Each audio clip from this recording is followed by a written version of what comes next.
안녕하세요, 진정입니다. 오늘은 제가 정말 좋아하는 액션 스타인 제이슨 스타뎀의 영어 인터뷰 장면을 가져와 봤어요. 한국말로는 제이슨 스타뎀이라고 하는데 영어로는 제이슨 스테이텀이라고 합니다. 그럼 바로 시작해 볼까요? 진짜 영어.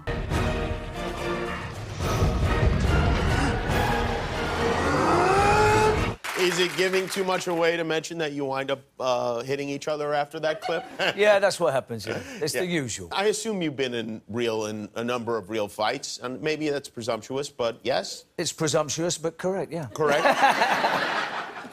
Is it giving too much away to mention that you wind up hitting each other after that clip?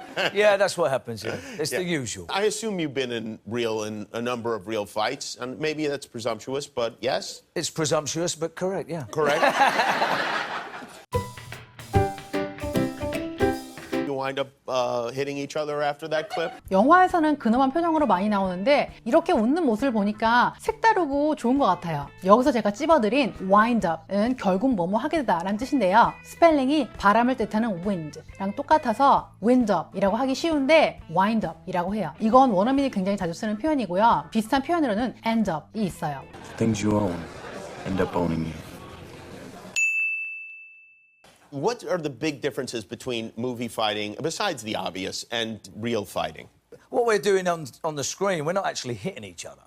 I mean, it'd be, it'd be straight down the hospital if Dwayne Johnson cracks you around the head. Yeah. So we try to be cautious, and firstly, you have to really know how to throw a punch. You have to know how to physically, be capable of doing it correctly.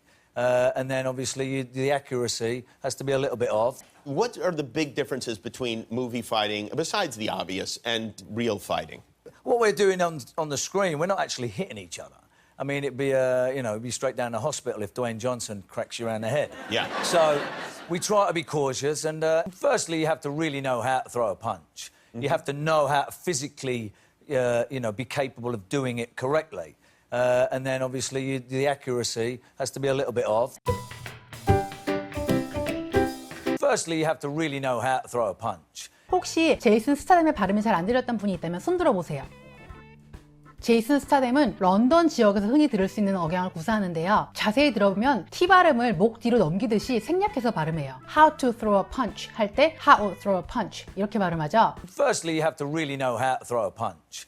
미국 사람이었다면 how to throw a punch 이렇게 말했을 거예요. I'm sorry, but every boy has to learn how to throw a punch eventually.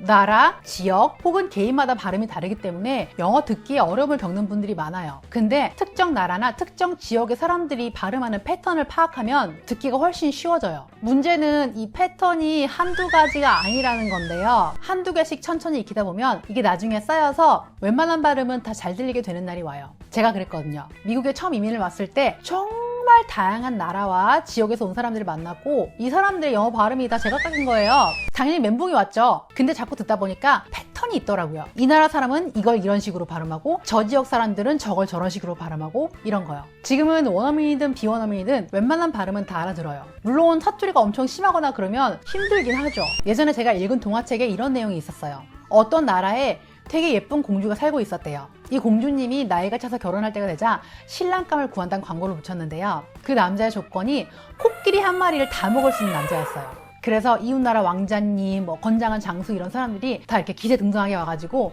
코끼리를 먹으려고 시도를 했다가 당연히 나가 떨어졌죠. 사람은 요만하고 코끼리는 이만한데. 그런데 어느 날 아주 평범하게 생긴 청년이 공주 앞에 나타나서 자기가 코끼리 한 마리를 다 먹을 수 있다고 말을 했어요. 그래서 공주가 지금까지 수많은 사람들이 실패했는데 별거 없어 보이는 당신이 어떻게 코끼리를 먹겠냐고 물어봤대요. 그랬더니 이 남자가 어떤 방식으로 코끼리를 먹으라고 말씀하진 않으셨죠? 한 마리를 다 먹기만 하면 되는 거잖아요. 그러니까 한 입씩 제가 먹을 수 있는 만큼 계속 먹어서 한 마리를 다 먹어 치우겠습니다. 라고 말을 했대요. 사실 영어 공부도 이거랑 비슷해요. 영어라는 코끼리를 한 번에 다 먹을 기술로 덤비니까 너무 거대하고 어렵게 느껴지는 거예요. 남자가 말했던 것처럼 한 입씩 계속해서 먹으면 결국에는 한 마리를 다 먹을 수 있게 됩니다. 그러니까 듣기가 잘 안 된다면 발음 패턴을 한 가지씩 차근차근 익혀보세요. 읽기, 말하기, 쓰기 등 다른 분야도 다 똑같이 적용할 수 있어요.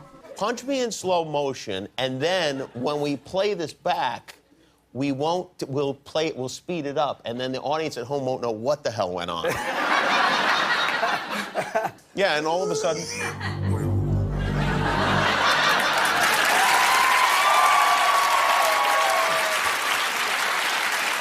All right, well, let's see what that looked like.